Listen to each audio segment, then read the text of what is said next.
Boys and girls come out to play, the moon that shine is bright as day. Leave your supper and leave your sleep, and join your playfellows in the street. This is England's most overcrowded space, a stagnating pool of urban poverty. Notting Hill, the unfashionable northern part of the royal borough of Kensington and Chelsea. Of all the households in this royal borough without hot water, 63% are in North Kensington. Of those without a bath or shower, 61% are in North Kensington. People live at a density of 72 to the acre in the borough as a whole, and 232 to the acre in this particular area, Goldbourne.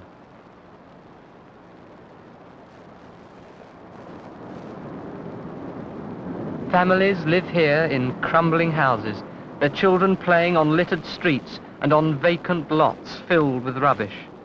Gates and iron railings are missing, steps and brickwork are decayed, dustbins are overflowing. The area is overshadowed by lengths of gloomy streeting, guarded from the light by row upon row of terraced housing.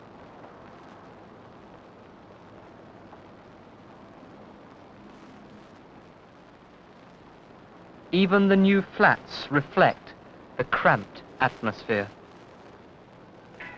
Where children are is where they play.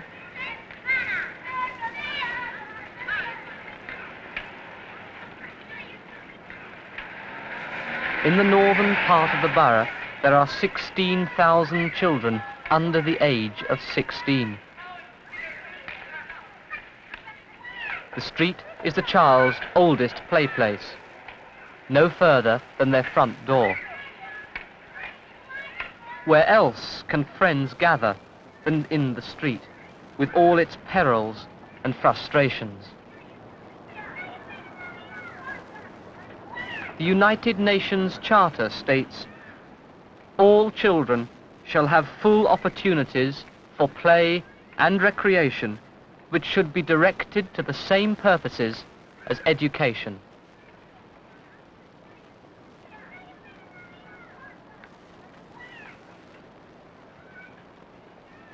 Children need to develop self-reliance, to coordinate eye and limb, to test their senses. They must learn to overcome risks and make friends. City children of school age who play in the streets often suffer from aimless boredom, or else their initiative may lead them to invent interesting and exciting but antisocial activities. Very little is done to provide an environment that aids individual development.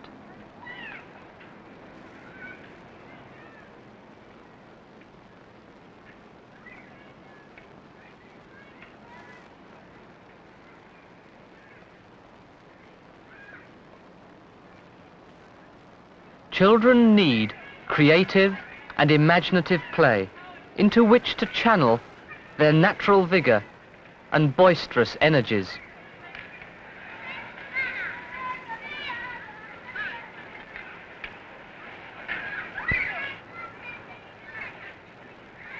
There is more joy in a rubbish tip than a cultivated park, in a muddy track than a gravel path.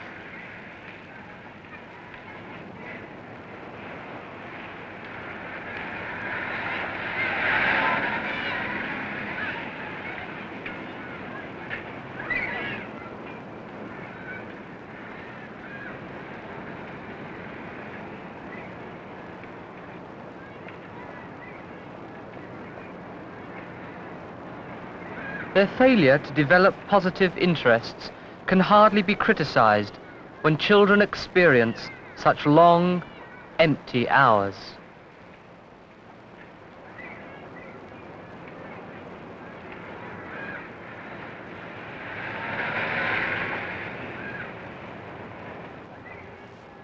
They will look for adventure and will find it in uncontrolled situations, often dangerous. A playground should be a place for free expression where activities that are undesirable elsewhere can be pursued in safety. Play opportunities in the public park are offered by the Greater London Council and include quiet and adventure areas with play leaders. It is not open all the year round, and the adventure area is built by a team of adults for safety reasons. Most local council playgrounds provide only too narrow a range of activity and contain no adventure areas, an essential part of the total play situation.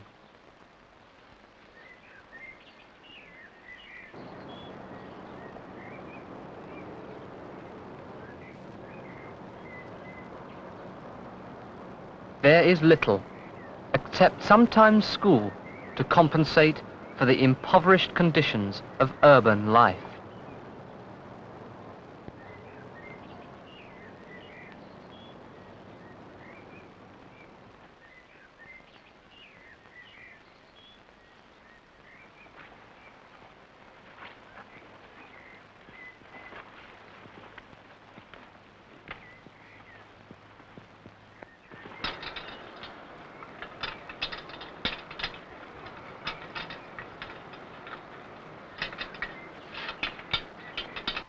The Notting Hill Adventure Playground grew directly out of the problems associated with overcrowding and Rachmanism. After the race riots of 1959, the playground, like many other social projects, was opened through local initiative and concern.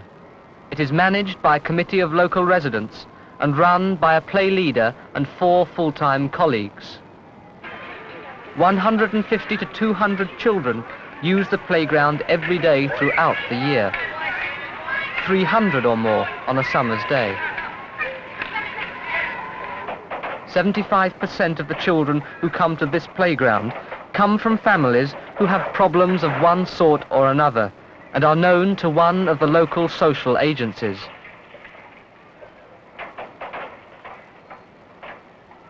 The playground functions as an addition to other living spaces in the home. Its close proximity makes it popular. With 300 children in the playground, as many again can be found in the streets just outside the gates.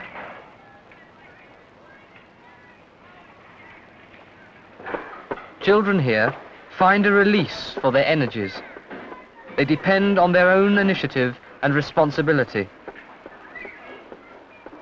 It is their playground. They grade their own degree of challenge. It is safer here than in the conventional playground, where boredom leads to tricks and mistakes and injury. The children are relaxed, and the biggest single cause of injury is the rusty nail, requiring a tetanus injection. All 4 hospital cases in the last 8 years occurred on the only piece of fixed equipment, the small escape slide. In the same period, the leaders have dealt with 3 deaths of children in the streets and countless accidents of a serious nature. With 25,000 children passing through in the course of one summer holiday, little criticism can be made. Here, they make the space they need. Even those secret places where nobody else goes.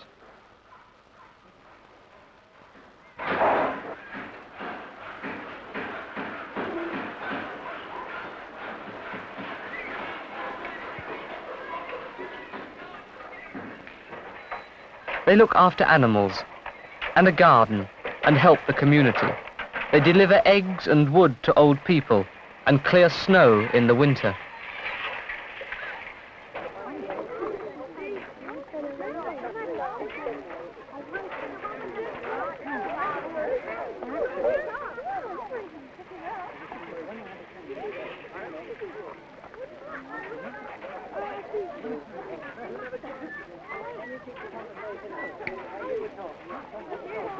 There are now 25 to 30 of these playgrounds throughout the country, only some of which understand their true functions. for they can become community centres for the whole of the area in which they are situated. Associated with this playground is a daily nursery group, a club every night for teenagers, a weekly old age pensioners club, a mothers club, and various activity sessions. For none of these activities is any charge made. They take place in the playground building, which was designed for the purpose and incorporates 2 large recreation rooms, a leader's room, and an extensive roof area.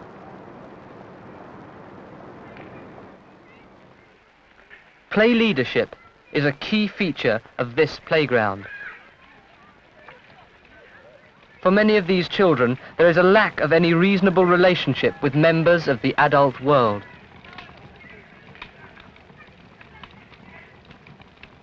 They feel let down.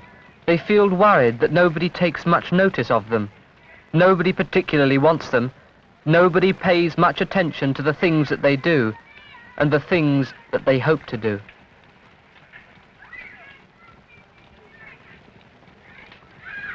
They are given so much freedom, they are lost and insecure.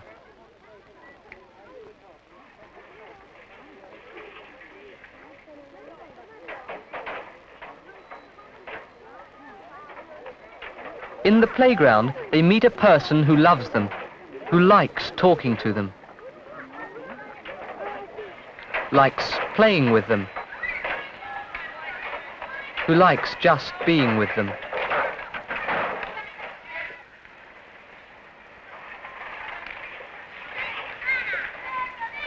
The leader will give them confidence, extend their creative abilities,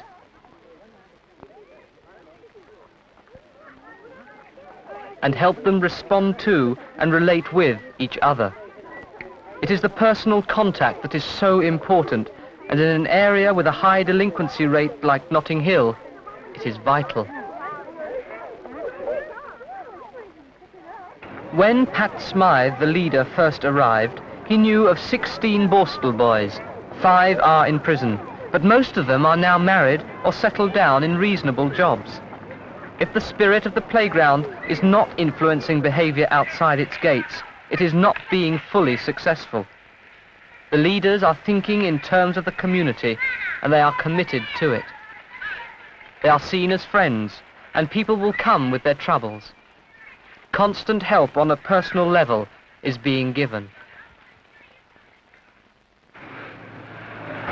The recently formed Play Association runs temporary play schemes every summer, and this one, under West Way, a motorway extension, has been kept open by 2 local mothers. Community workers have tried to find a way of overcoming the apathy and apparent political impotence of the people of this deprived community. It has taken 15 years of sustained effort. Pat Smythe, the ex-playground leader, organised the election which created the first neighbourhood council in Britain here in Goldbourne. Creative play is an opportunity for children to manipulate their environment, to achieve their own ends, and to sense the fact that the world around them can be changed and need not be taken as given.